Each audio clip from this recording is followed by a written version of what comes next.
What food is the highest single source of cholesterol in the American diet? Stay tuned for the answer and see how to make a variety of tasty dishes without it.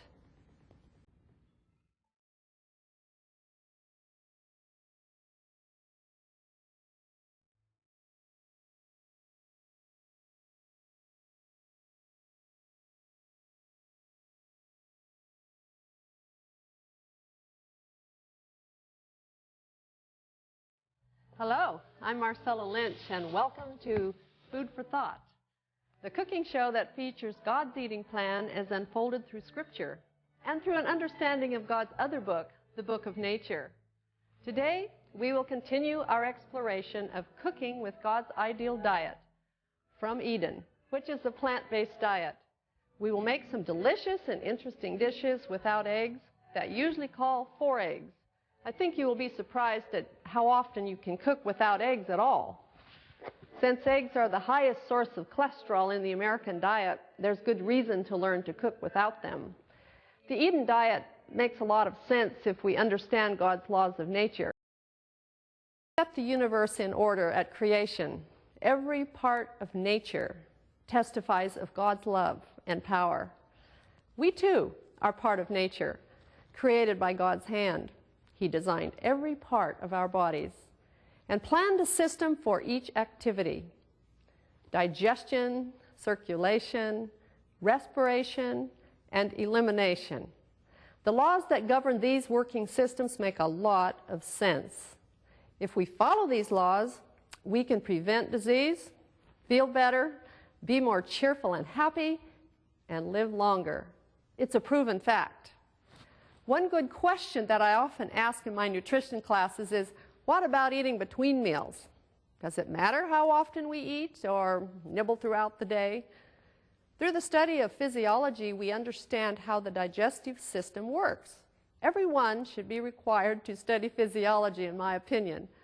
If we understand how our digestive system works, we will eat slowly, chew our food well, eat more food for breakfast and noon, and eat lightly at night.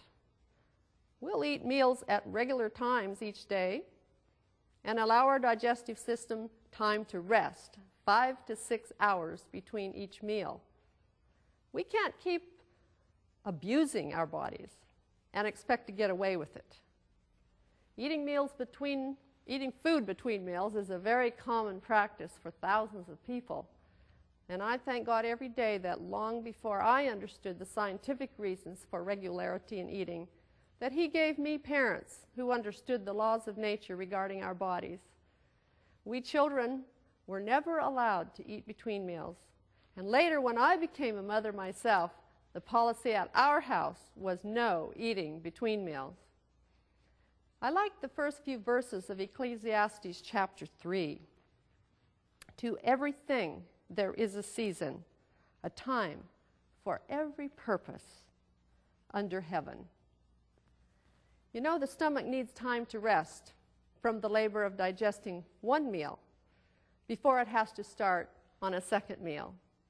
All nature moves on rather rhythmical patterns.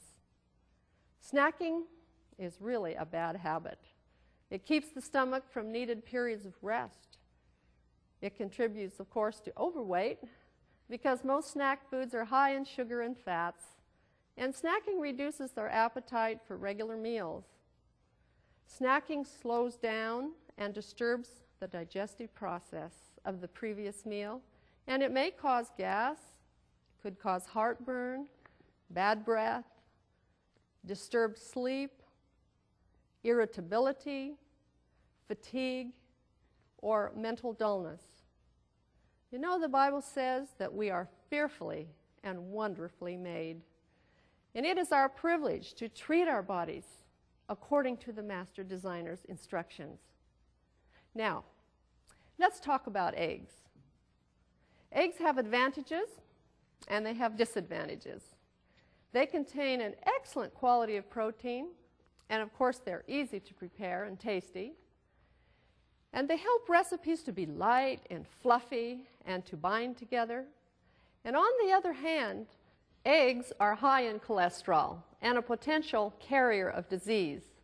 You know, the American Heart Association says that we should limit our use of eggs to 2 or 3 per week, including what is used for cooking. And chickens raised for food and eggs are often factory raised in unnatural and unhealthy living arrangements, living in small wire cages. Now, let's take a look at a cholesterol chart to see what foods are high in cholesterol. If you'll notice here, the high cholesterol foods, organ meats are extremely high in cholesterol. You'll see that eggs, which we're talking about today, is also on the very high list, and butter.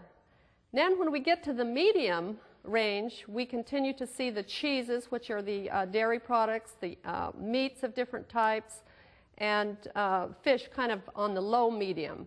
Let's take a look and just see what foods would be considered low in cholesterol. Cottage cheese and whole milk are considered low, but when we get down to skim milk, and you see where the zeros are here? All of the plant foods, which are God's original diet for us, the fruits, nuts, grains, and vegetables, have 0 cholesterol. That's pretty exciting. We can just fill up on the plant foods without any cholesterol at all. If you choose to eat eggs, try to buy them direct from the farmer, where the chickens have been allowed to run loose, eat grass, and get plenty of exercise. I know I wouldn't be healthy if I was locked up in a small cage without exercise or sunlight. And I don't want to eat eggs from chickens raised in an unhealthy environment. Today, we're going to make several egg-free dishes. And if you like your eggs for breakfast, you might want to try scrambled tofu. If you love crepes, try our eggless whole wheat crepes. If you love quiche, try eggless quiche. Believe it or not, but you can make egg foo young without eggs, French toast without eggs, and waffles without eggs. All of these recipes are found in our Cooking by the Book cookbook. There are several ingredients that you can substitute for eggs in recipes and bind patties and main dishes and loaves together. And we're going to begin our demonstration today looking at some of the egg replacements. Now, our cookbook, called Cooking by the Book, has a little list here of the things that you can use to replace eggs. And if you'd like to order our cookbook, you can find the address for information at the end of our show. So let's get started here, and my helper today is Myrna. Hi, Marcella. Hi, Myrna. We're going to have fun today figuring out how to make some things without eggs. Here is the normal package of eggs that most people keep as a staple in the refrigerator, and sometime you might not even realize that it's possible just to leave that in the store and work with some other plant foods which have 0 cholesterol and are also very nutritious. So on page 260, if you do have the cookbook at home, it's called Egg Replacement. And let's just go through a list here of some of the things that you can use to replace eggs in recipes for binding things together. The first one we have is potato flour. You can buy potato flour in stores. If you can't find the potato flour, just go buy some instant potato flakes. Then you also can use 2 tablespoons of soy flour to replace 1 egg, or 2 tablespoons garbanzo flour that you've stirred into a little water to make a paste. Or you could use 2 tablespoons of rolled oats that you've kind of whizzed up in a blender, or 2 to 3 tablespoons of gluten flour, 1/4 cup of soaked garbanzos that you've whizzed smooth with 1/4 cup of water. And there is a commercial product called Energy Egg Replacer that's sold in health food stores that you can keep on hand. Also replaces eggs in recipes.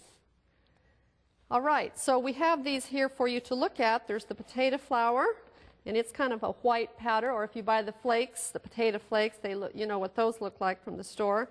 This is garbanzo flour. It's a little yellowish, and when you mix it with water, it makes a kind of a sticky paste like this.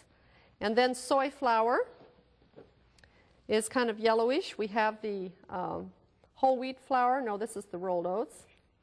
And we have here the gluten flour, the soaked whizzed garbanzos, And also we have the energy egg replacer, and that's from this box that I mentioned to you where you can get this and just keep it on hand. 1.5 teaspoons of this powder mixed with 2 tablespoons of water is the equivalent to an egg. So these are all things that you can use in place of eggs to do that. So we'll bring up the next tray here, and we're going to talk now about making egg foo young. And if you have the cookbook, it's on page 117.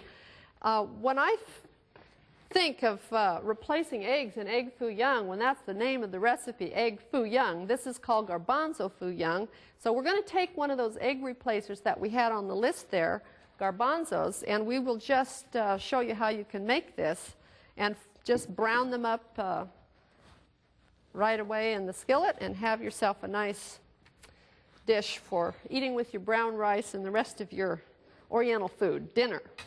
Okay, it says here, let's look at the ingredients first, that it's 1 cup of garbanzo flour. That's a lot of flour, and if you can't find garbanzo flour in the store, of course, you can, maybe you have a flour mill to grind your own, or you'll just have to use a garbanzo paste. You can soak garbanzo beans, whiz it with a little water to make a paste.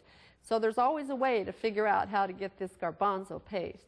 But 1 cup of water is added to the 1 cup of garbanzo flour, and also 1/2 teaspoon salt, 1/2 cup finely chopped onion, 1 cup chopped frozen wham, beef, or chicken soy meat. That's a Worthington or Loma Linda type product. That's a soy meat. That's like a commercially prepared product. And then lastly, 1.5 cups of the bean sprouts. So it's a very simple recipe, and you put a gravy over it afterwards. And the gravy is 1 tablespoon soy sauce, 2 tablespoons cornstarch, 2 cups of water, 1 tablespoon McKay's chicken seasoning, which is not really chicken, it's just a chicken-like seasoning that you can probably buy in your health food store, and 1 tablespoon of Grandma's molasses. That makes a nice dark gravy. All right, so it's a very easy recipe. You just blend everything together, and first of all, of course, we'll get the flour, and this is the garbanzo flour, mixed with the water. So we have a cup of water. I'm going to, Myrna, is this a full cup? Yes, it is. Okay, we were kind of experimenting a little, and we're going to wait and just leave a little water. We'll add extra water if we need it, but you don't want to get it so liquidy that, you know, kind of runs all over the pan. So we'll just kind of hold off on part of the water till we see if we need it. Okay, Myrna, I'm going to just let you take this wooden spoon and stir up things while we talk about and add the ingredients. Right. 1/2 cup of chopped onions. If you have green onions, they make your egg foo young look really pretty. And then we have this soy meat chicken. And this is, we've kind of broken this all up, but this is made out of soybeans actually. It's a soy fiber. It's a commercial product. You can leave that out if you don't have it. 1 and 1/2 cup of bean sprouts. And we'll just add those, and they can just be the raw ones, the nice fresh ones from the supermarket, and that's it. I think we might need just a little more water here. You think that's... I think we need just a little more water. A little bit more. Here. I like it on the dry side, though, so let's not get too much. That looks like maybe it's just right now. Okay. Okay. And let's just go ahead and show this little trick. If you want to make them all kind of the uniform size, you can use an ice cream scoop to put them in the frying pan. So we could get our skillet heating up here. Ready? Okay, do you think we need to spray that with a little bit of nonstick spray? And then great idea here. And we just scoop it up, and we'll just put it right here in the skillet. And we'll just kind of pat them down here a little bit. Fill up the skillet, and let's try a couple of these to make sure that they're the texture that we want here. I'd rather have them not run all over the place. Okay, I think it helps if we'll put the lid on this. It keeps the heat going into the garbanzo foo young, and then it will set better. Okay, Myrna, we have some finished egg foo young to put up here to show, so let's get that right now. Okay. And we'll show you the finished product here. And we have the gravy over it, and it's all ready to eat here for dinner with your rice and your other foods that you want to serve with it. They're really very fine without any eggs at all. Egg foo young without the eggs. let's just put this lid here and we'll just leave it where everyone can watch it. All right, another dish that you might want to make without eggs, and that's for breakfast, and we call this scrambled tofu. And you just take tofu, crumble it all up, and put some seasonings with it. Really looks good. Yes, it does. It looks like scrambled eggs, actually. And we kind of showed and told the ingredients about this in the last class that we did, so we'll not take the time to do it now, but the recipe is on page 53 of the cookbook, and the turmeric gives it a little yellow color, and there's some other seasonings like the chicken seasoning and so forth that's in there. But the fun one that I've been waiting to do is the eggless crepes. I know when I first learned how to make eggless crepes, I thought, well, what next? You can make crepes without eggs? And it is easy, and it doesn't take very long to make it, but we do need a blender. At least that's the quickest way. If you don't have a blender, you'll have to use a wire whip. But let's just go ahead and put all the ingredients here in the blender. Let's take a look at the ingredients first of all. For the eggless whole wheat crepes, the ingredients are 3/4 cup whole wheat pastry flour, 3/4 cup quick rolled oats, 2 cups low-fat milk or soy milk, 1 tablespoon oil, and 1/4 teaspoon salt. The recipe is on page 52 of our Cooking by the Book cookbook, and it's just a matter of whizzing all the ingredients together, and they need to stand for 5 minutes to get thick a little bit, and then we're going to show you how to make them in the crepe maker and or in a frying pan. So we're going to start with the 2 cups of milk, and we're using a tofu milk. This is the 2 cups, and then we have the flour, 3/4 cup of whole wheat flour. We freshly ground this with our mill, and then we have the quick cooking rolled oats. We have a little salt here, and 1 tablespoon of oil, which you could just omit, but when you're kind of browning them in the skillet, it kind of holds up a little bit with that in there. Let's put the lid on here, and we have to just whiz this a little bit till it's smooth.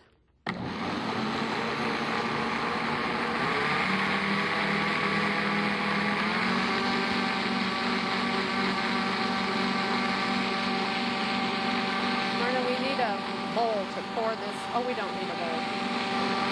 We'll just keep this right there.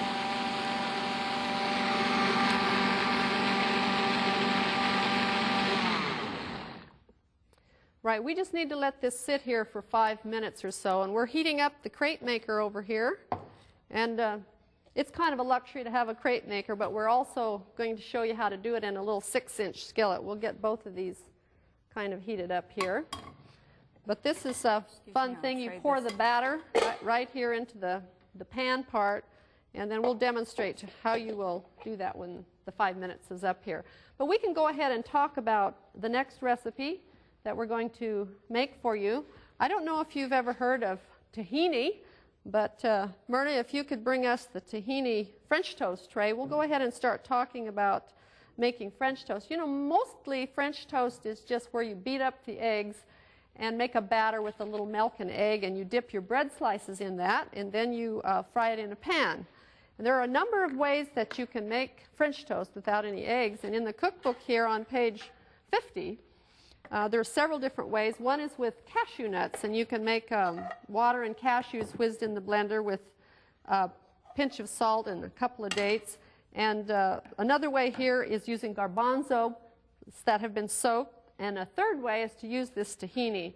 And I'd like to just go through the ingredients with you right now for the tahini French toast. And let's take a look at what goes in. It's very simple. You take 1/2 cup of tahini, which is a sesame seed butter. It's kind of like peanut butter, 3/4 cup water, and 1/4 teaspoon salt. Actually, there's all kind of protein in sesame seeds and good minerals and vitamins, and of course fat also, and it looks just kind of runny. It's very strong flavored, and if you just want to spread it on toast for breakfast, you might want to put a little sliced bananas on it or something else, a little honey or something to make it kind of a little sweeter. But there's a lot of nice recipes, and you can buy this in the stores and have a lot of fun. Instead of so much peanut butter, you can use some of these other kind of nut butters. So we could go ahead and mix this with the water so that we can get this ready, and maybe by that time our crepe pan will be ready, and we'll go back to our crepe recipe.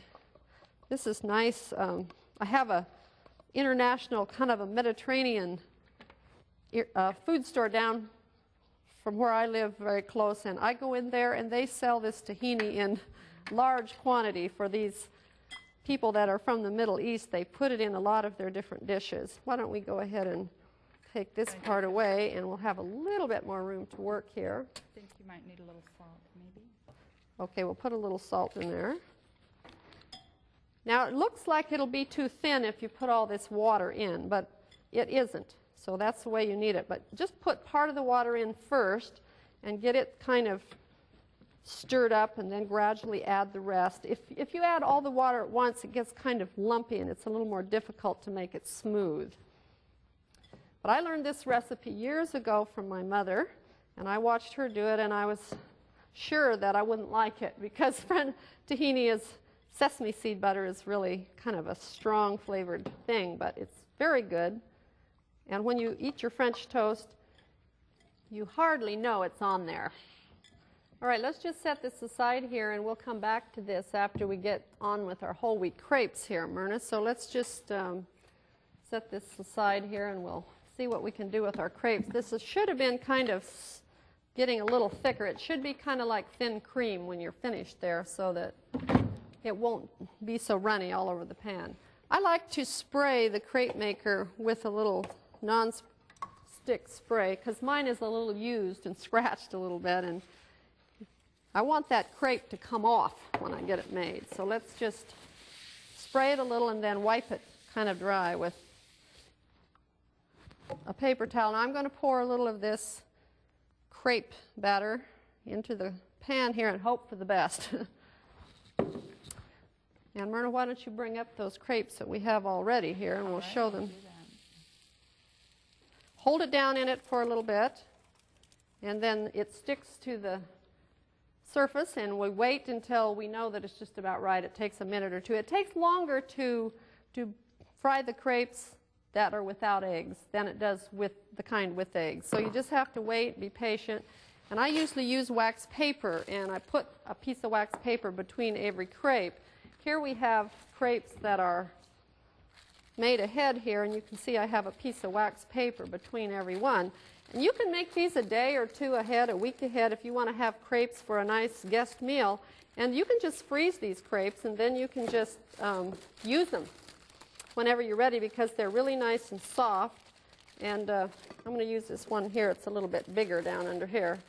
And you can just roll up the things that go inside. But let's first of all keep watching this one here to make sure. When it starts getting just a little bit golden around the edges, then I'm going to try to take it off there. I'm going to take and use this piece of wax paper here and see if we can make it come off here.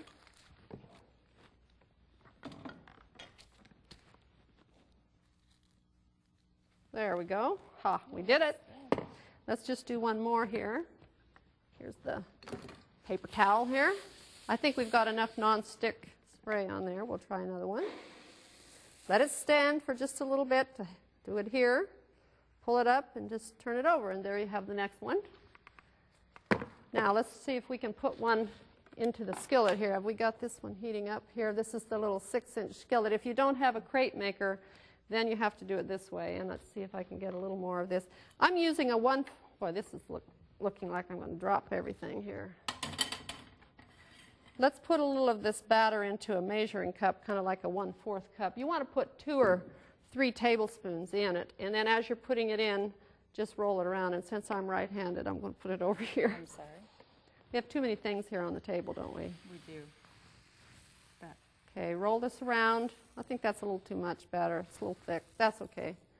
And then when I do them in the frying pan, you probably need to turn them over and let them sort of brown on the second side too. It's a little different than the crepe maker.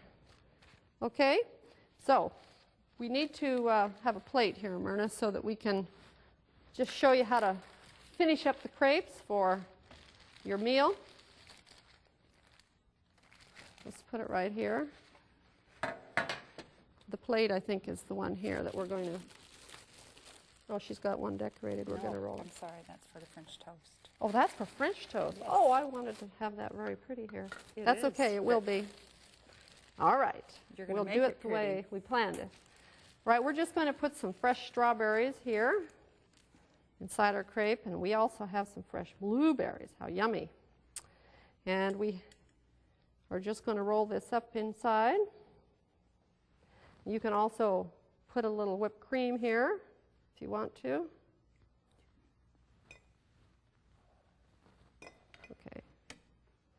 And here we go. You just roll these up, and when you get like 3 of them on the plate, you can put a little more whipped cream and a little more berries on the top, make it look real pretty. And you can serve these, and they look lovely. And there would be like 3 of them on a plate. Okay, we better take this crepe right off of here before we do anything else, and we'll just call that enough for now. Unplug our pan. Okay, and we want to get some of this French toast going here.